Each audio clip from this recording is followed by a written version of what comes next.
Hello, I'm Chris Fowler for Sports Century. Born into the heady ether of a new sports age, he played the game above the rim, head jouncing, torso turning, stick legs pumping. He was bigger than life, a human billboard, the image of athletic perfection, the icon of icons. He was Michael Jordan, MJ, his airness. So good, so true, so completely heroic that despite the hype of his times, he just may have scraped immortality with his wings. Jordan with the steal! Jordan slams it again. Michael for three. Yeah! Jordan, look at that! Michael drives Wilkins into left for the two. When he came on the floor, people knew that they were in trouble. He saw Michael Jordan! Even in a game, if I see him do something like that, I would just grab my face and be like, oh my God, what did I just see? A spectacular move by Michael Jordan! His strength is like a big man. He's the strongest guard, I'm talking about body-wise, to ever play. Michael on the drive across the lane, turnaround shot, got it! 63 for Jordan! Michael was coming in from the side, and we were running down there to try to close him off, and next thing I knew, he was going by me. A courageous, classic performance by the flu-ridden Michael Jordan. Give me the ball for the last shot. I'll do it. It is my destiny to do it. I was made by God to take the last shot. Here's Jordan. Yes! It is all over. In what was widely thought to be his last game in the NBA, Michael Jordan led the Chicago Bulls to a storybook ending in Game 6 of the 1998 Finals. Michael working on Russell, brings them to within one. It was one of those games that it felt like we had control of the game. And I wish I had a nickel for every time you can say that about a team that Michael played on. Malone is doubled. They swat at it and steal it. You get right to the last second. He had the ball in that situation, and you expect the ball to go in the basket. Jordan, open. Chicago with the lead. He loves to compete and rise to that moment that is presented to him, and I think he seeks that moment. The Chicago Bulls have won their 6th NBA championship. But Jordan's dominance extended beyond the confines of a basketball court.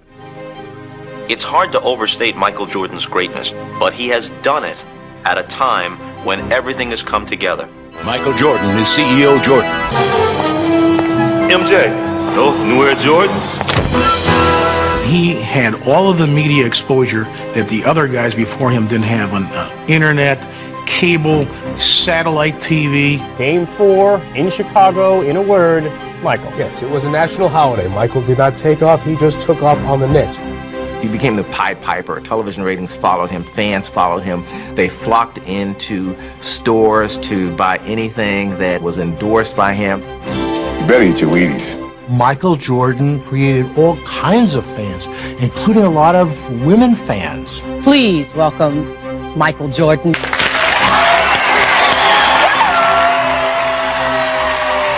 Jordan, to his credit, knew that every minute he was in front of a camera was an audition for another company. Here's a black man who's the most popular person in a white society. I mean, what bigger benefit for a company can there be to cross the racial divide with a guy who's popular everywhere? Like Mike, if I could be like Mike. You think about all the things that Michael Jordan's influenced, starting with the baggy shorts, bald head, the shoes. Money's gotta be the shoes. Shoes. You sure it's not the shoes? I'm sure, Mark. We see the powerful impact that he's had on our society and on our culture. Fortune magazine says Jordan is responsible for soaring revenues, an estimated $10 billion during his career.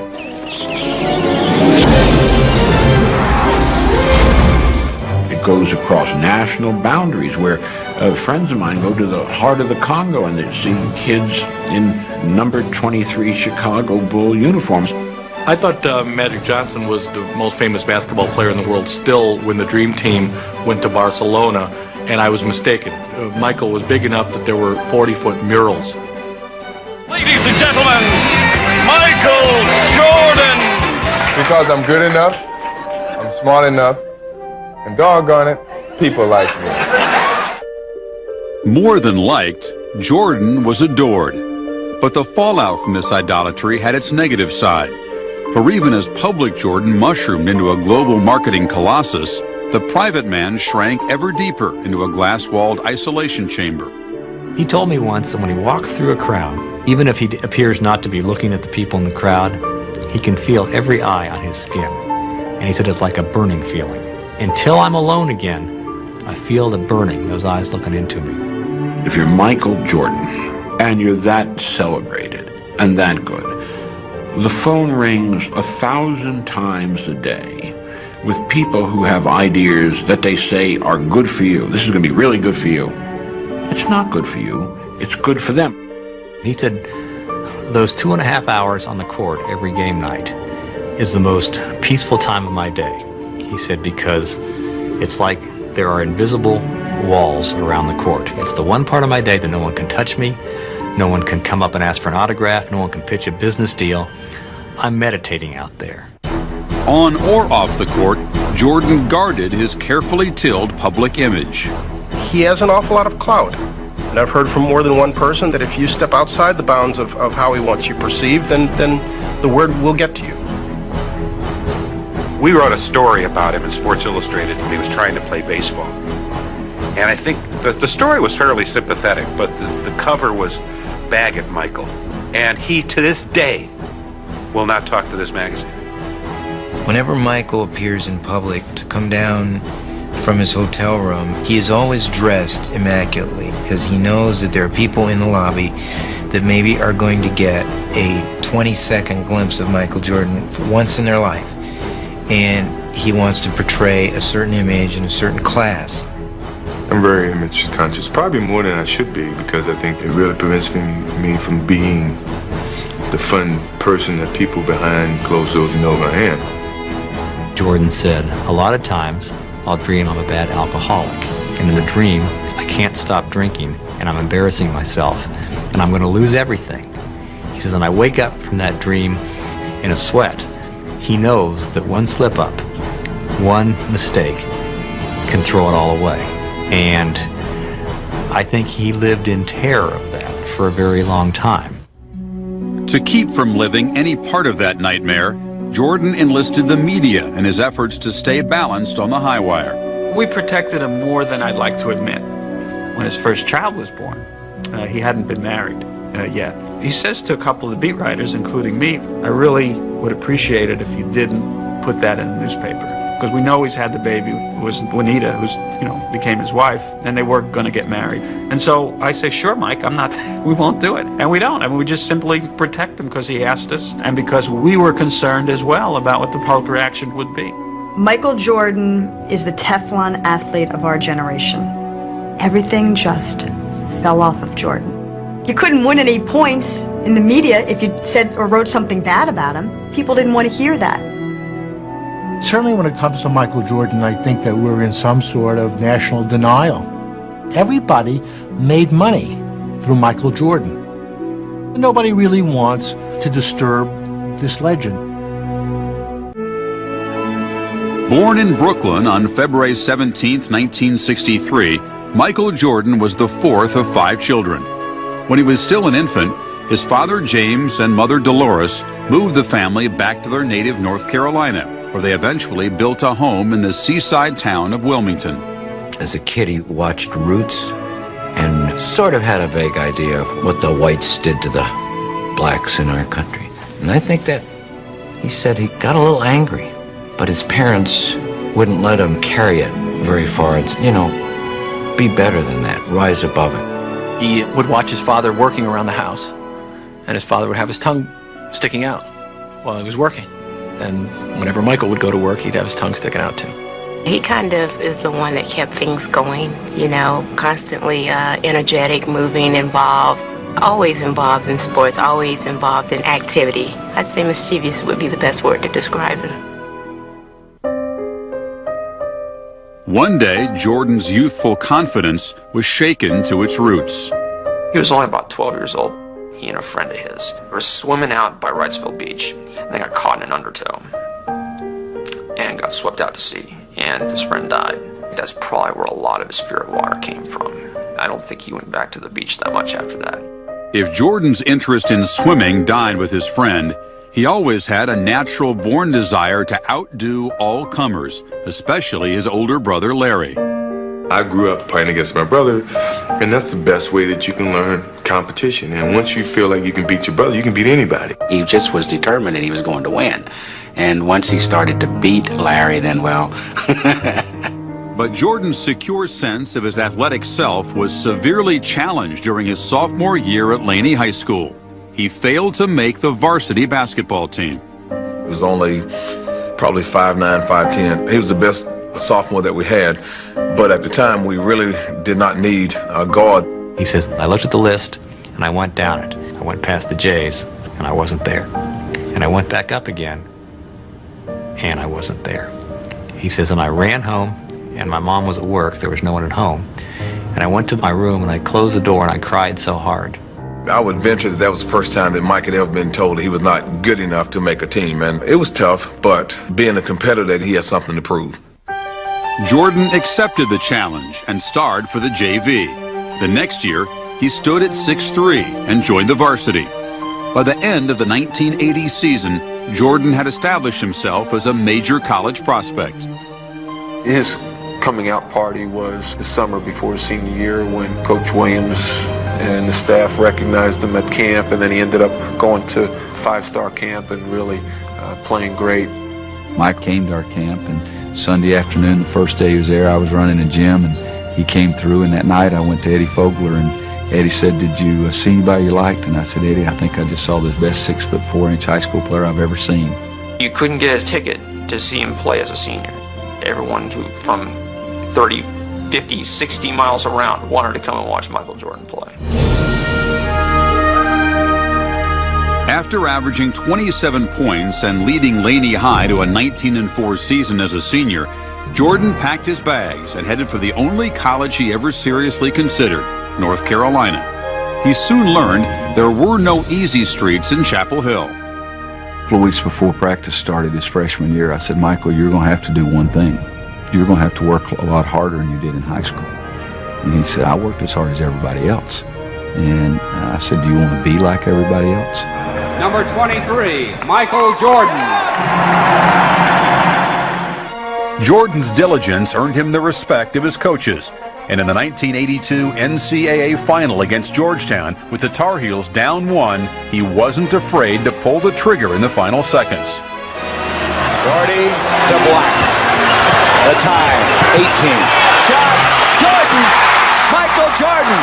North Carolina has won the NCAA championship. The confidence and the competitiveness really grew in huge leaps and bounds after that freshman year. He competed from day one, and he worked and improved his shooting, outside shooting, as he kept getting better every year he played. Gannon nearly loses it out. It is stolen now by Jordan. Uh-oh, they love that. MJ up in the rafters. Michael in the locker room before practice would point to somebody and say, I'm going to dunk on you today. And, it's like you didn't want to make eye contact with him because you didn't want to get picked. Jordan pulls up on a 3-on-2 right now. Drive! Oh, what a jam! After an All-American sophomore season, Jordan was named Player of the Year as a junior in 1984, while leading North Carolina to a #1 ranking and a meeting with Indiana in the Sweet 16. 3.5 hours before the game, we have a pregame meal and walkthrough. Pregame meal's over, we're all kind of sitting there, and Coach Knight goes down a list on who has who, and he comes to Jordan. And he gets this kind of sick look on his face, and he says, Dockage, you've got Jordan. I went back to my hotel room and I threw up. But Dockage's defense helped hold Jordan to only 13 points as Indiana upset North Carolina. Jordan never played another minute for the Tar Heels. Before winning a gold medal that summer at the 1984 Olympics, he entered the NBA draft. I told a very good friend of mine who had a draft pick that year that was pretty high in the NBA, and I said, you got to take Jordan. Well, we need a center. I said, play Jordan at center. After 2 centers were selected, Hakeem Olajuwon by Houston and Sam Bowie by Portland, it was Chicago's pick. The Chicago Bulls picked Michael Jordan of the University of North Carolina. Rod Thorne, who drafted Michael, said at the time that he's going to be a fine offensive player, but not the kind that you could build an entire franchise around. Nobody really knew how good Michael was going to be. What were the Chicago Bulls before him? Cows. You have to remember that Chicago nights are cold, and they can be full of despair, and they can be brutal. And all of a sudden, there was something glorious right in the middle of the night. Here's a kaboom! I'm like, fasten your seatbelts. This is going to be a hell of a ride. You just knew it from day one. Earning Rookie of the Year honors, Jordan led the Bulls to the playoffs for the first time in 4 years. Then, with veterans Larry Bird and Magic Johnson, he lifted the NBA and the game itself to unprecedented heights. In his career with the Bulls, he won 10 scoring titles, including 7 straight, and had the highest career average in league history, 32 points. He got 69 points in a game against Cleveland. He also had 18 rebounds. I said to my partner, do you realize we're watching a legend? This is like watching Babe Ruth. In '92, Portland had its great season, and they were going into the finals against the Bulls, and Clyde Drexler had a great season. And there was a lot of talk that Clyde would be the MVP. Before the game, Michael says, we'll show who's the best player in the league. And he gets 35 points in the first half of Game 1 against Drexler, including 6 3-pointers with his famous sort of shrug. Here's Jordan for 3! Yes! If he wanted to do something in the game, there was no stopping what he could do. Jordan demonstrated the depth of his lust for winning when he led the Bulls against the Cavaliers in the first round of the 1989 playoffs. There was 3 writers then traveling with the Chicago newspapers with the teams. And each of us picked the Cavaliers to win the series before Game 5 in Cleveland. He points to the one guy who picked him in 3, and he says, we took care of you. And then the other guy picked him in 4, he says, we took care of you. And then he looks at me and he points me in the eye and he says, and today we take care of you.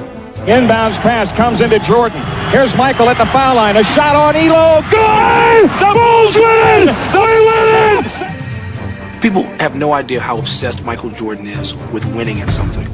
Not just beating you when he was in his prime, but humiliating you, with putting you away, with putting you down, so that you were no longer a threat to compete with him again. Oh, and Reggie Miller came over and smacked Michael. Okay, and MJ is upset about it, and I can't blame him. Yes, sir. He ran right into him, and we got a brouhaha here. It was my mother and Michael and myself playing just a simple game of Go Fish or something, and I caught him cheating my mother. And I said, are you that competitive? Were you going to cheat my own mother in cards? I said, you got to be kidding me. One day they fly into Portland, and the trainer notices that Michael is giving one of the baggage handlers a $50 bill. Michael says, watch this. So they get down to the baggage area, and the bet is whose baggage is going to come out first. And guess whose luggage comes out first? Number 23. He scoops up about $1,000, puts it in his pocket, looks at the trainer, winks, and says, pretty good return on a $50 bet. This is the winner. I'm gonna get rich. We just lost the Boston Celtics, but guess what? I'm winning! He is so competitive. I can remember beating him in a game of pool 3 games in a row, and he didn't speak to me for 24 hours. Michael Jordan was on a bus, and players were sort of comparing how famous they were. Michael Jordan kind of sat there.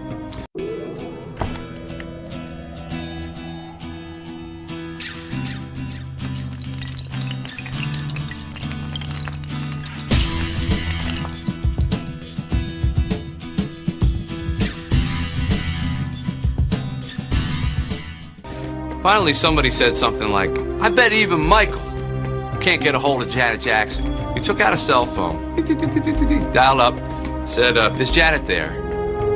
Just tell her it's MJ. You know, 2 seconds later, Janet Jackson was on the phone. I think it came from doubters early on in my life and my determination to prove them wrong, starting from my high school coach that cut me to my principal who said that I should go to an Air Force Academy to guarantee myself a job after I finished college. If Jordan's rage to prove himself inspired his teammates, it could also burn them. I've seen Michael come in a lot of times and, knock over all the Gatorade cups and go off and say, if y'all ain't gonna play, stay in the locker room. Phil Jackson was never the coach of that team. Michael Jordan was the coach. Jordan was the one who yelled at them. Jordan was the one they feared. Jordan was the standard they had to live up to. Michael is just, he's killing Bill Cartwright all the time. In the locker room, in front of everybody. Cartwright gets Michael aside. And he says, look, if you ever do anything like that again, you will never play basketball because I'm going to break both your legs. He said some things to me that I really didn't like, and I couldn't take it.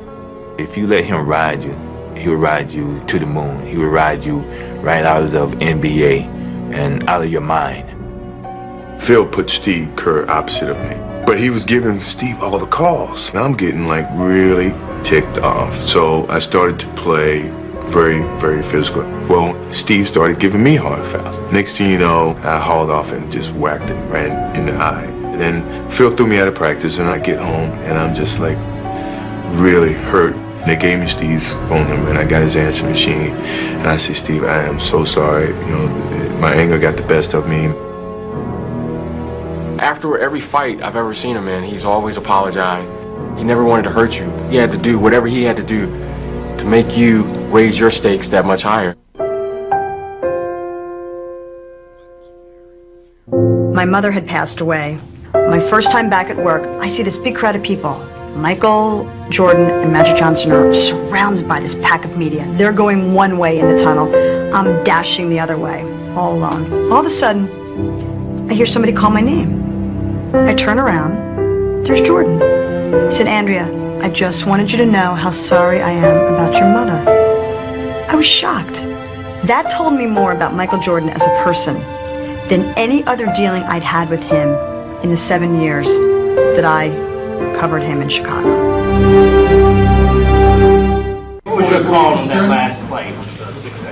That was get the ball, Michael. Everybody get the out of the way. Go to the basket. With a weak supporting cast, the Bulls won just 3 playoff series in Jordan's first 5 seasons. Twice they were eliminated by Detroit, known as the Bad Boys for their rough playground tactics. We knew how dangerous he was, and we knew going into the playoffs that we had to do something special. And so we very definitely devised what we called the Jordan rules.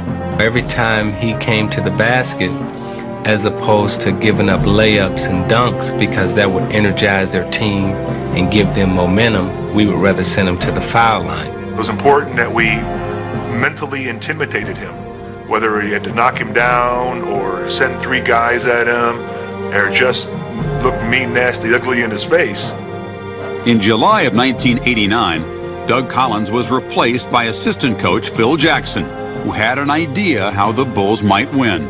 I called Michael in and told him basically what I saw as a problem with the team is that, everything's centered around him. I said, the team had to share the basketball. And he said to me, you're not going to run that equal opportunity offense, are you? And I said, yeah, I am. Phil Jackson's trying to convince Jordan that the triangle offense is going to work.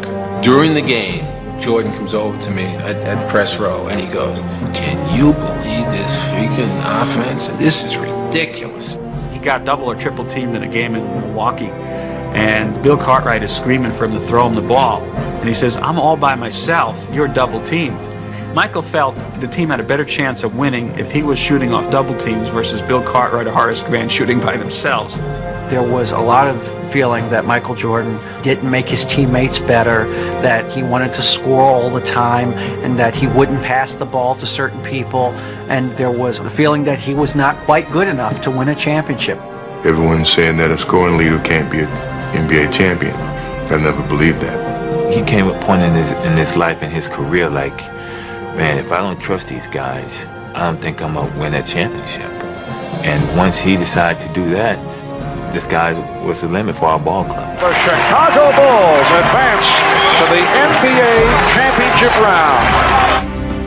After defeating their nemesis, the Pistons, for the Eastern Conference title in 1991, the Bulls charged to a 3-1 lead over the Lakers in the finals.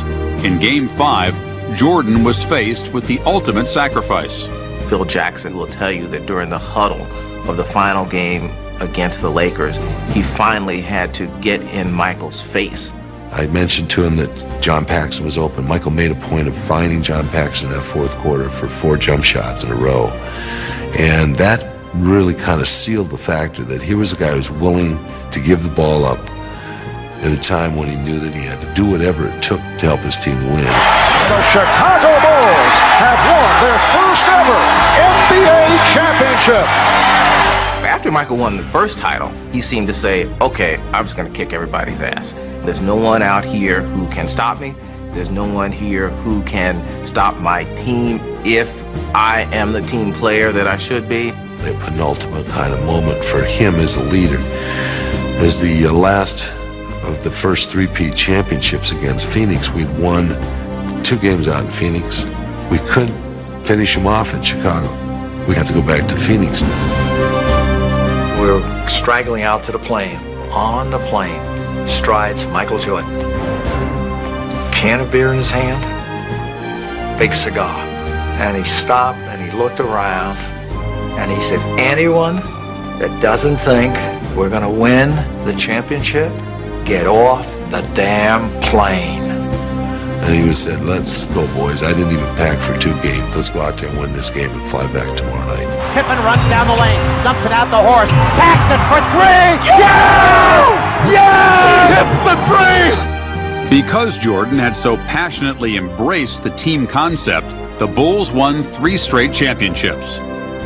But soon, very soon, the team would have to adjust to life without him.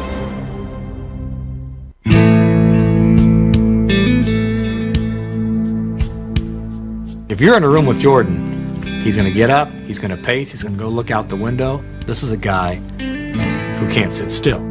We're hanging together at the Olympics. We're playing cards every night. So it's 6 o'clock, the light is coming up. He goes and gets an hour's sleep, gets up, makes the 8 o'clock tea time. 18 holes of golf. Come back, scores 20 points in the first half of our game.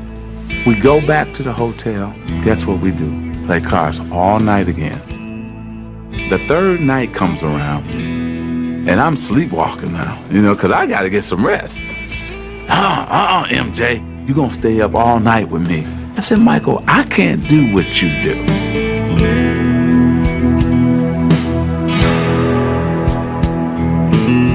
To me, it wasn't a surprise that he got in trouble gambling because he goes all out. He's the ultimate chase better. Lose, double up. Lose, double up. The team won the first championship. He got invited to the White House, and Michael says he's not going. And the team's in a turmoil. On the day his team was going to the White House, Michael Jordan was, in this game, gambling with one guy who was a convicted drug dealer, another guy, a bail bondsman who was funding the game, who eventually got murdered by his associates. And then it turns out that, he wrote a check for his gambling losses, which is, was a paper trail he, was naive about. A crack had formed in Jordan's carefully constructed facade. 6 months after the Bulls' first championship, a book detailing Jordan's rough treatment of teammates and the special treatment the club accorded him hit the New York Times bestseller list.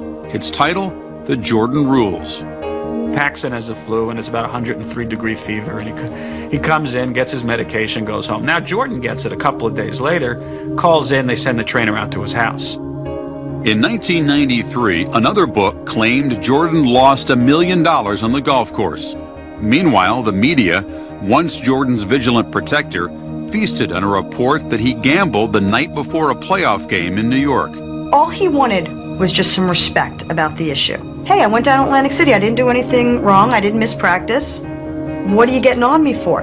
As soon as he went to the golf course and started losing too much money to please us, he was pilloried for, is your gambling really under control there, Michael? As the story gained extended life, Commissioner David Stern was forced to take a closer look.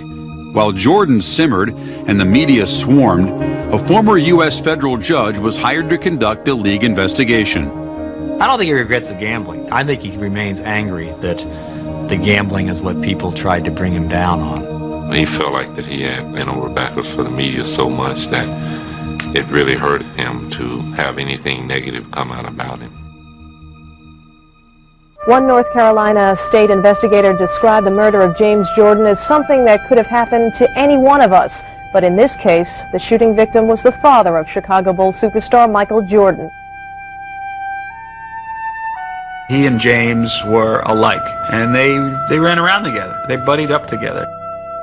I have no doubt he was closer to James than anyone else in his life. And here's his best friend and his dad gets murdered. It brought on an onslaught of absurd media attention, people trying to link his father's death to the fact that he had gambled.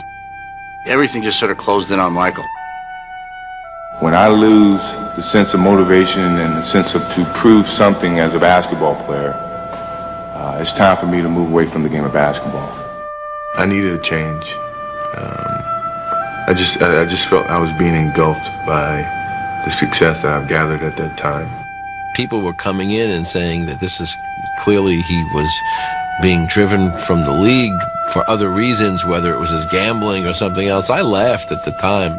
2 days after Jordan retired in October of 1993, Stern announced his 4-month investigation had turned up no evidence that the Bulls star violated league rules. But it was too late. The following spring, Jordan tested himself in a new career. I watched him play baseball, and we met afterward, and we met in the bar, and then he came to my room. We talked for hours into the night. And I was just telling him, like, what a waste. Why would you give up being the best player in the game? I think he took up a spot in a joyride in a hobby that somebody who had a legitimate chance of playing in the big leagues might have taken. He got paid to go to fantasy camp. He knew people were going to get on him. His dad wanted to play baseball. That's the reason. Not because Michael wanted to play it so much, because his dad wanted him to give it a shot. He said, I get up every morning, and I get in the car, and I look over, and my dad's there. And I think to myself, we're doing this, Pops. We're doing this together. We're going to get this done. And I think it was classic morning. His dad always did crossword puzzles. I looked up there one morning, and there he was doing a crossword puzzle. And I never saw him do one when his father was alive. Those minor leaguers were the best thing that happened to me. It was their true love for the game. And I lost that. And I found it again, playing minor league baseball. Michael Jordan is returning. He released a press release today that said, quote, "I'm back." When he came back from baseball, all of a sudden you see him trying to get the best out of people. Now, instead of knocking somebody's confidence, he's trying to help them raise their confidence. 55 points by Michael Jordan. It kind of liberated him, but you really didn't know the effect of what it all meant until he won a championship on Father's Day. An emotional moment for Michael Jordan. The tears are flowing. That was the first time I realized that he wasn't there, and it was a very touching situation. It was very hard for me to deal with at that particular time. In his first full season back in 1996, Jordan had not only led the Bulls to another title, but a 72-10 record, the best in NBA history. He won a spot on the all-defensive team for the 7th of 9 times. And by adding a twisting fadeaway jumper to an offense that once relied on power and flight, Jordan at 33 stood alone. It's almost like he allowed us to doubt him. And then he came back and said, okay, I've shown you all that stuff. I've been through that. I'm a human just like you. But I'm still the best. With Michael, if he's going to do something, it's not worth it for him to just do it. He has to win at it. In fact, he's taught our children that. My kids love to play basketball. They ask me to come up and watch them play one-on-one. I tell my youngest to come over and sit down, and I talk to him about being able to accept losing, but yet still competing. I said, watch, I'm going to go out here and I'm going to play your brother, and I'm going to show you exactly what it's all about. So I'm playing him pretty serious, and I know that at any point in time I can steal the ball and I can go ahead and win the game. But my oldest kid hit a basket, so it's 4-2. I'm saying, well, I got to get serious here because I'm really trying to prove a point to my kid. So the oldest fakes one way, head and shoulder fakes, and throws up the most luckiest shot you ever seen, and it goes in. And I'm pissed. And I look back at my son. He looked at me and said, next. And I looked, and I turned away, and I smiled. I'm saying, you know what? That's my son. Because that's exactly what I would say. When we return to Sports Century, Mr. Jordan goes to Washington.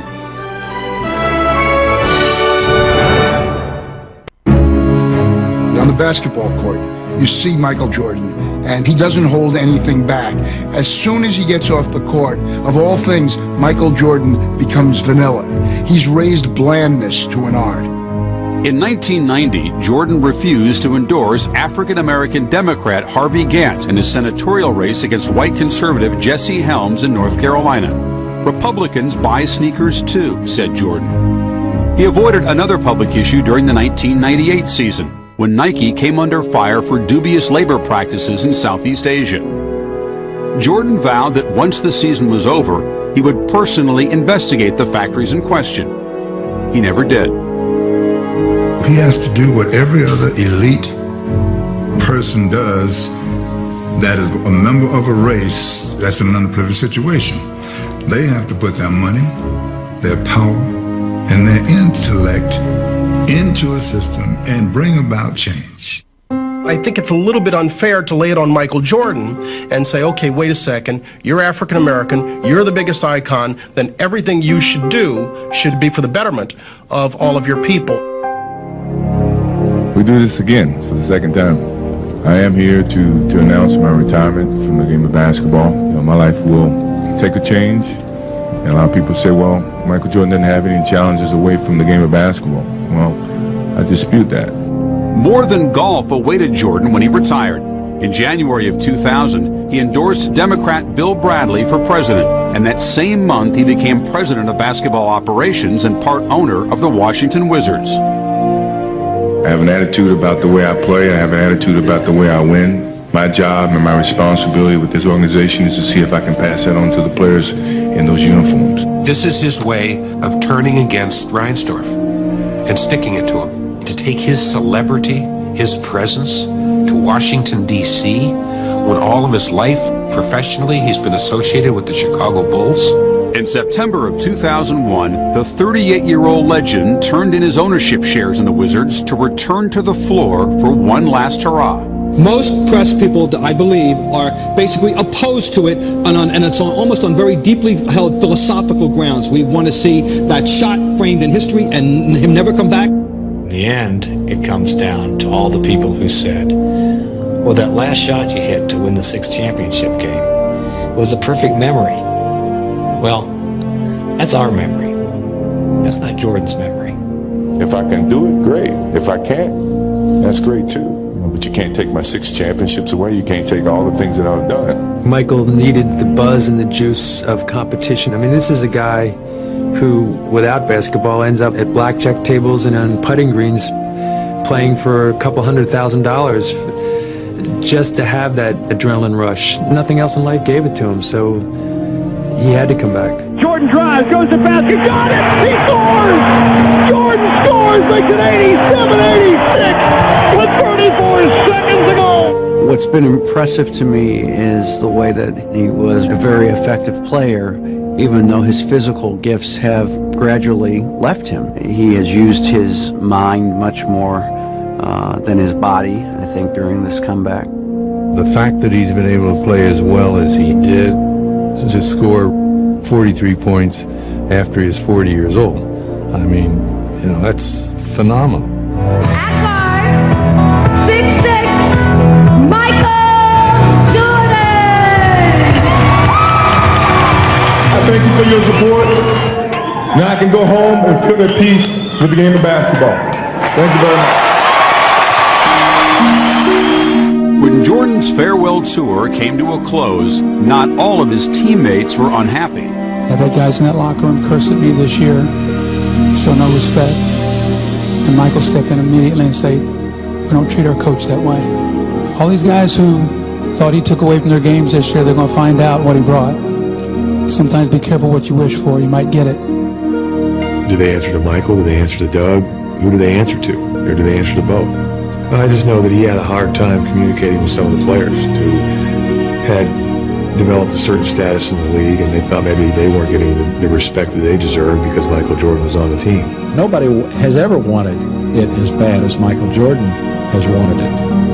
To judge them against his own character is one of his problems. Some people even believe that I prohibit some of the guys from growing up, and I disagree with that. The worst thing that you can do as a manager is to fail and then blame your people for it.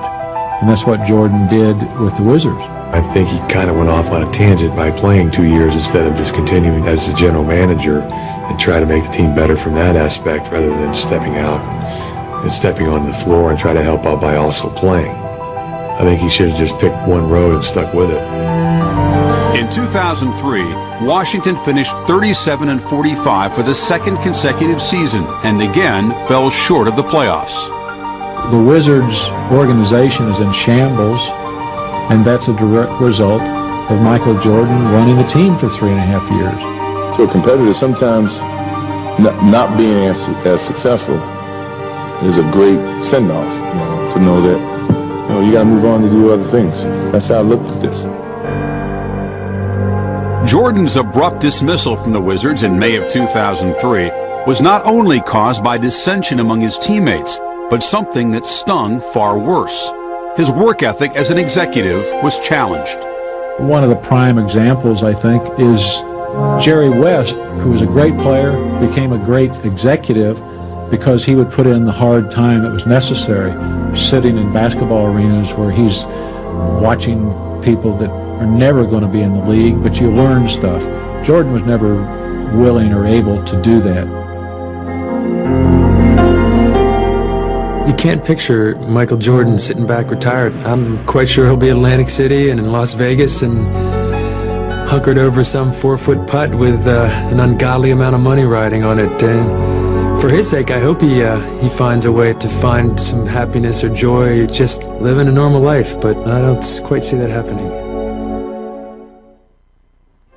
In his last season with the Wizards, Michael Jordan's drive to succeed may well have eclipsed his ability to lead. He reportedly refused his coach's request that he be a sixth man and threatened to make personnel decisions based on who got him the ball. If Jordan's crown had slipped because he stayed too long, his enduring image will be not of smallness, but of majesty. For Sports Century, I'm Chris Fowler.